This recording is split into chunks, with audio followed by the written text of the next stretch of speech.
So पहिला सुरुमा oligopoly अथवा प्राइसिङ अन्डर ओलिगोपोलीको कुरा गर्नुभन्दा अगाडि let's have some brief knowledge about the different market structure. So अब different market structure को कुरा गर्दाखेरि first हामीले कुरा गर्ने भनेको perfect competition, although it's not in the course हैन, सिलेबसमा छैन, तर perfect competition भनेको we know. So यो perfect competition भन्ने बित्तिकै के हो त? It's a market scenario wherein there are large number of buyers and large number of sellers, and each of the firm do not have any kind of power to make the pricing. Meaning, buyer and seller are the price taker. So whatever the price is determined at the market, they sell or they buy at that price. So individual firm cannot influence or individual firm cannot determine the price. The price is determined with the interaction of demand and supply in the market. So combined effort, combined force of demand and supply, or combined force of all buyer and all seller together determines the price in the market. भन्ने कुरा चाहिँ आउँछ. So त्यो हुँदाखेरि यहाँ certain assumptionsहरु छ perfect competition को assumption अथवा feature पनि भन्न सक्छौं. So large number of buyer and seller, so key feature यही भयो. The perfect competition मा there is free entry and exit of the firm. So any firm can enter into that particular industry, particular product, हैन? राम्रो के भन्छ sale हुन थाल्यो भने त्यो सामान प्रोडक्सन गर्ने मान्छेहरु आउँछ, बेच्छन्. कुनै पनि फर्महरु, कुनै पनि अर्गनाइजेसन चाहिँ त्यो प्रोडक्सन गर्नको लागि मार्केटमा छिर्न सक्छन्. त्यहाँ कुनै किसिमको रिस्ट्रिक्सन छैन. When you say the restriction भनेको चाहिँ थुप्रै कुरामा हुन्छ. It could be the legal, wherein के त कपीराइट, ट्रेड राइटहरु चाहिँ दिएको हुन सक्छ, जसले गर्दाखेरि चाहिँ न्यू फर्म, न्यू के त producer cannot enter into that particular market भन्ने कुरा हुन्छ. अब it could be the I mean huge capital investment. So huge capital investment required भयो भने के त there is a very less probability that the new firm can enter into that market भन्ने कुराहरु आउँछ. सो डिफरेन्ट कुराहरुले चाहिँ restriction लगाउन सक्ने हुन्छ. तर पर्फेक्ट कम्पिटिसनमा चाहिँ it is assume that there is no such restriction भन्ने कुरा चाहिँ आउँछ. त्यसपछि all the firms are producing the same product, homogeneous product, एउटै प्रोडक्ट चाहिँ प्रोडक्सन गर्दै हुन्छ. So that the buyer have choice to go with any seller, हैन भन्ने कुरा हुन्छ. र अर्को कुरा भनेको पर्फेक्ट कम्पिटिसन चाहिँ अपरेट हुनुको लागि there is a required I mean perfect mobility of factor of production is essential. Factor of production चाहिँ जतासुकै मुभ हुन सक्छ, जहाँसुकै जान सक्छ भन्ने कुरा चाहिँ हुनु पर्यो विदाउट एनी कस्ट. गभर्नमेन्टको कुनै इन्टरभेन्सन हुँदैन. त्यसै यो पर्फेक्ट नलेज अब मार्केटमा के भइरहेछ, मार्केटको गतिविधि सबै इन्फर्मेसनहरु चाहिँ सबैसँग हुन्छ र प्रॉफिट म्याक्सिमाइजेसन चाहिँ सबै फर्मको अब्जेक्टिभ हुन्छ. अब पर्फेक्ट कम्पिटिसनको एक्जाम्पलको रूपमा हामीले मेबी नेपालको कन्टेक्स्टमा, अब यो खास रियल वर्ल्डमा चाहिँ अलिकति रियल हुन्छ. सो स्टक मार्केटलाई चाहिँ हामी पर्फेक्टली कम्पिटिटिभ मार्केटको रूपमा भन्न सक्छौं, किनकि सर्टेन फिचरहरु चाहिँ यो पर्फेक्ट कम्पिटिसनको सर्टेन फिचरहरु चाहिँ स्टक मार्केटले के त सफाइस गर्छ. सो पर्फेक्ट कम्पिटिसन एउटा एक्सट्रीम केस हो भने मोनोपोली भनेको चाहिँ फेरि अर्को त्यसको अपोजिट एक्सट्रीम केस हो. सो मोनोपोलीमा के हुन्छ, there is a single same firm. Perfect कम्पिटिसनमा there are large number of seller भने मोनोपोलीमा there is a single firm which will produce the product, र त्यही कारणले गर्दा that particular firm has power to determine the price, as per his cost condition अथवा as per the market condition भन्ने कुरा हुन्छ. So firm can decide the price themselves भन्ने कुरा हुन्छ. So single firm constitutes the industry. Perfect competition मा के हुन्छ, इन्डस्ट्री भन्ने बित्तिकै there are large number of participants in that industry भन्ने हुन्थ्यो भने मोनोपोलीमा चाहिँ single firm constitute the industry भन्ने कुरा हुन्छ. र मोनोपोली चाहिँ हुनुको लागि चाहिँ अब डिफरेन्ट कुराहरु हुन सक्छ. स्ट्रङ ब्यारियर हुन सक्छ इन्ट्री गर्नको लागि, सजिलोसँग इन्ट्री गर्न नहुन सक्छ. अघि नै भनेको कुराहरु चाहिँ यसमा लागू हुन सक्छ. जसले गर्दा चाहिँ न्यू फर्महरु चाहिँ इन्ट्री गर्न नसक्ने हुन्छ र मोनोपोलीको केसमा चाहिँ सब्स्टिट्युट प्रडक्ट पनि हुँदैन पर्फेक्ट कम्पिटिसनमा के हुन्छ होमोजिनियस प्रडक्ट भएको हुनाले एउटा बायरमा नभए अर्को बायरमा हुन्छ हैन सेम प्रडक्ट हुन्छ भने अब यो मोनोपोलीले प्रड्युस गर्ने प्रडक्ट चाहिँ युनिक हुन्छ so there is no close substitute for that particular product भन्ने कुरा हुन्छ that's why the monopoly gets the power to determine the price to influence the market भन्ने कुराहरू चाहिँ आउँछ यसमा त्यसपछि आउँछ मोनोपोलिस्टिक कम्पिटिसन सो अब मोनोपोली एउटा एक्सट्रिम के भन्छ कन्डिसन भयो पर्फेक्ट कम्पिटिसन अर्को एक्सट्रिम के छ कन्डिसन भयो सो एउटै कन्टिन्युएसनमा हेर्ने हो भने पर्फेक्ट कम्पिटिसन एउटा इन्डमा पर्छ भने मोनोपोली अर्को इन्डमा पर्छ भनेको मोनोपोलिस्टिक चाहिँ समवेयर इन बिट्विन आउने कुरा हो सो मोनोपोलिस्टिक भनेको कुरा हेरौँ है अब यो चाहिँ अब it's a blend of monopoly and perfect competition blend in the sense यहाँ चाहिँ के हुन्छ भन्दाखेरि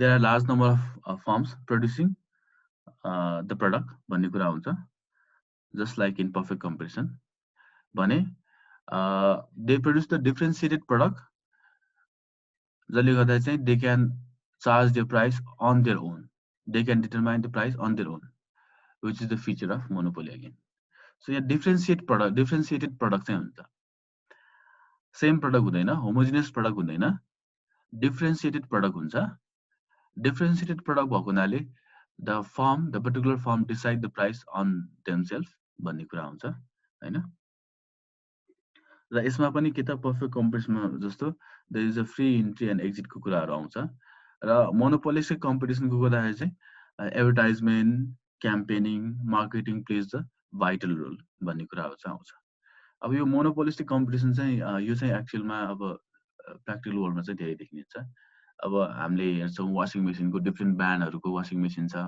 आइरनको डिफ्रेन्ट ब्रान्ड अफ आइरन छ हैन सो यो मेजर के छ प्रडक्टको जुन फिचर छ सेम छ तर ब्रान्ड फरक छ सर्टेन फिचरहरू फरक छ सो त्यस्तो कुराहरू चाहिँ आउँछ सो त्यहाँनिर के त डिफ्रेन्सिएटेड प्रडक्ट भयो भने there is some kind of competition among the seller हैन for the product yet the firm can decide the price on themselves हैन भन्ने कुरा आउँछ र अब यो केसमा चाहिँ के हुन्छ त marketing campaigns advertisement these are the things which plays the vital role अथवा भनौँ प्रमोसन हैन मार्केटिङ प्रमोसन यस्तोहरूले चाहिँ के त रोलहरू चाहिँ खेल्छ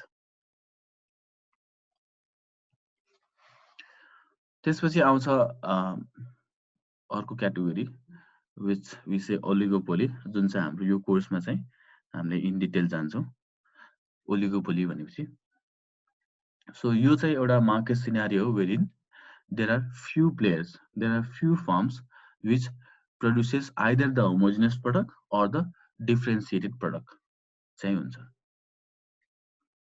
हैन सो यो कुराहरू चाहिँ छन् ओलिगोपोली चाहिँ मोनोपोलीको केसमा के हुन्छ there are large number of buyers भन्ने कुरा आउँथ्यो हैन भने ओलिगोपोलीमा चाहिँ देयर आर फ्यु फर्म्स मात्र हुन्छ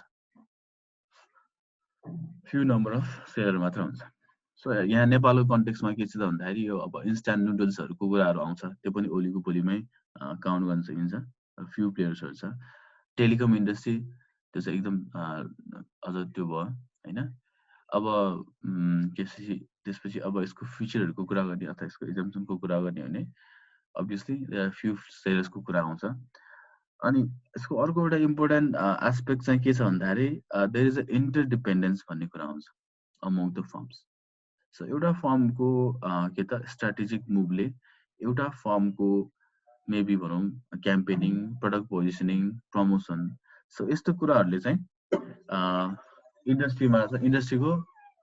इन्डस्ट्रीको अरू प्लेयरहरूलाई चाहिँ इम्प्याक्ट गर्ने हुन्छ that's why there is I mean very high interdependence among the firms so यही कारणले गर्दा there is uncertainty regarding the what will be the demand भन्ने कुरा आउँछ so forecasting becomes challenge for the firms within this market structure भन्ने कुराहरू चाहिँ आउँछ र अगेन यसमा पनि के त marketing advertising these are the things which plays the very prominent role for the sale of the product भन्ने कुराहरु चाहिँ आउँछ. So these are यो चाहिँ अब ब्रिफ त्यो भयो हैन मार्केट स्ट्रक्चरको कुराहरु. यसमा अब अरु कुराहरु पनि आउँछ. अरु मार्केट स्ट्रक्चरको कुरा गर्ने भने ड्युओपोलीको कुरा पनि आउँछ. सो ड्युओपोली भनेको नि एउटा सम काइन्ड अफ ओलिगोपोली नै हो. ड्युओपोली भन्नेबित्तिकै यहाँ त्यो ड्यु भनेपछि दुई जना मात्र प्लेयर आउने कुराहरु आउँछ हैन. सो त्यो कुराहरु चाहिँ यसमा छैन. सो अब हामीले हाम्रो कोर्समा गो थ्रु गर्ने कुराहरु चाहिँ हेरौँ यता. ओलिगोपोलीको चाहिँ हामी हेर्छौं. सो ओलिगोपोली अन्तर्गत एउटा कोलिसिभ ओलिगोपोली भन्ने कुरा हुन्छ. अर्को नन कोलिसिभ ओलिगोपोलीको कुरा हुन्छ. सो कोलिसिभ ओलिगोपोली भित्र चाहिँ वी हैव कार्टेलिङ, प्राइस लिडरशिपको कुराहरु छ भने अर्कोतिर चाहिँ किङ डिमान्ड कर्वको कुरा हुन्छ. सो अब कोलिसिभ ओलिगोपोलीको कुराहरु हेरौँ यहाँ. अब कोलिसिभ भन्नेबित्तिकै सम काइन्ड अफ के त फर्महरुको बीचमा चाहिँ अग्रीमेन्ट हुन्छ. So a situation in which firms agree on pricing and output decision in the market भन्ने कुरा चाहिँ कोलिसिभ ओलिगोपोलीमा हुन्छ. सो कोलिसिभ ओलिगोपोली भित्र हामी फर्स्टमा के कुरा गर्छौं भन्दाखेरि कार्टेलिङको कुरा गर्छौं. सो यो कार्टेलिङ सिन्डिकेट भन्छौं हैन. हाम्रो अब स्पेशली यो के त भेहिकलको त्योहरुमा हेर्ने हो भने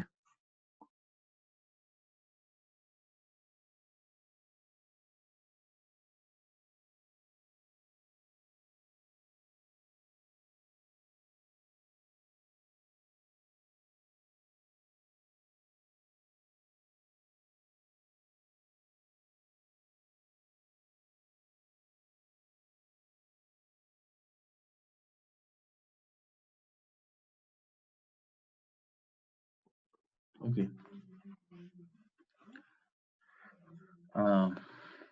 स्पेशली यो गाडीहरुको सिन्डिकेट हामी हेर्न सक्छौं हैन. सो यो कार्टेल भन्दाखेरि के हुन्छ त भन्दाखेरि it's a direct but tacit agreement. Direct but tacit agreement among the competing oligopolists in order to reduce uncertainty arising from their mutual interdependence. त्यहाँनिर चाहिँ कस्तो हुन्छ नि यो अब कार्टेलिङमा चाहिँ के हुन्छ भन्दाखेरि they will not have any kind of formal agreement. It's a implied one. It's a tacit agreement wherein maybe they agree to sell the product in some price हैन. जुन प्राइसमा चाहिँ maybe each of the firm follows that price भन्ने कुराहरु चाहिँ हुन्छ. So त्यो pricing चाहिँ कसरी डिसाइड हुन्छ भन्ने कुरा अहिले हामी हेर्छौं. तर कार्टेलिङमा चाहिँ के हुन्छ भन्दाखेरि त्यहाँ चाहिँ ट्यासिट अग्रीमेन्ट हुन्छ हैन. फर्मल अग्रीमेन्ट हुँदैन. फर्मल त्यो चाहिँ हुँदैन. तर ट्यासिट अग्रीमेन्ट हुन्छ. त्यो अग्रीमेन्टमा चाहिँ सबैले चाहिँ काम गरिरहेको हुन्छ. मानौ प्राइसिङ चाहिँ अब गाडीको अब भनौं न यो लङ रुटको अब यो जहाँनिर चाहिँ अब फर्मल त्यो छ कुरा सकिहाल्यो. जहाँनिर चाहिँ फर्मल के त यो प्राइसिङ यति हुन्छ, भाडा यति हुन्छ भन्ने कुरा नभएको ठाउँमा चाहिँ त्यहाँनिर चाहिँ के त यो प्लेयरहरुको बीचमा चाहिँ एउटा इम्प्लाइड अग्रीमेन्ट हुन्छ. सो एकजनाले 150 भयो नि सबैले 150 नै भन्छ. अल्दो त्यसको चाहिँ फर्मल के त प्राइस गर्ने यति भनेर डिसिजन चाहिँ हुँदैन. तर त्यो चाहिँ फलो हुन्छ सबैले. अब कार्टेलिङमा प्राइसिङ चाहिँ कसरी हुन्छ त भन्ने कुरा हेरौँ हामी.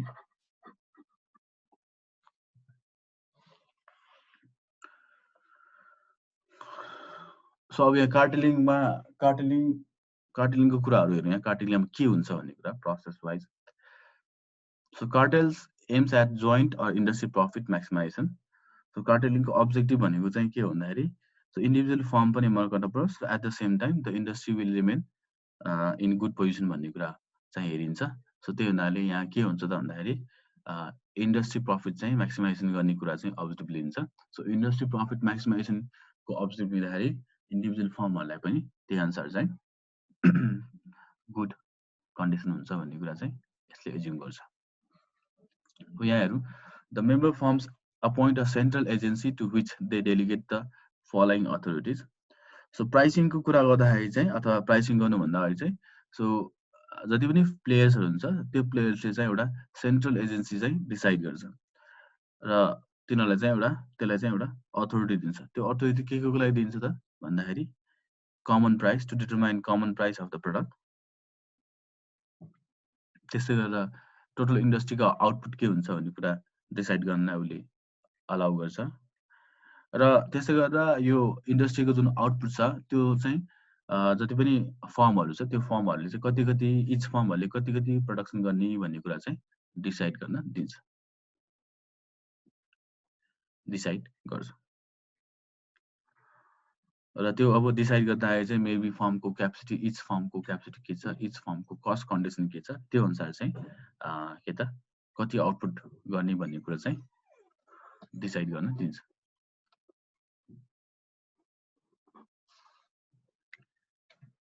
र अब त्यसै अनुसार के त distribute the industry profit among the member firms भन्ने कुरा चाहिँ आउँछ। सो यहाँसम्म अब थ्योरीको कुरा आयो। अब त्यसपछि चाहिँ अब हामी चाहिँ के त फिगर बनाउनु पर्ने हुन्छ। त्यो फिगर चाहिँ अब प्र्याक्टिस गर्नुपर्ने हुन्छ, अदरवाइज बिर्सिने हुन्छ हैन। यो यसको एजम्पसनहरू भयो। एजम्पसनहरू चाहिँ अहिले हामी भर कुरा गरेको कुराहरू आउँछ, हेर्दा हुन्छ। सो बेसिकली यहाँ अहिले हामीले फिगर बनाउँदा चाहिँ दुईटा फर्ममा छ भने एजम्पसनमा हामी बनाउँछौँ हैन। यो के त कन्सेप्ट क्ल्यारिफिकेसनको लागि। ओके, अब यो भयो हैन। सो यसमा म आउँछु म पहिला योभन्दा अगाडि हामी पहिला के त अब पिक्चरको लागि चाहिँ रेडी हौँ। त्यसपछि अब यहाँ व्हाइट बोर्ड रेडी गर्छु। तिमीहरू पनि कपी र कलम चाहिँ लिएर रेडी भएर बस्दा हुन्छ। सबैजना फेरि ओछ्यानबाटै क्लास लिइरह होला हैन। अब चाहिँ कपी र कलम लिएर रेडी भएर बस्दा हुन्छ।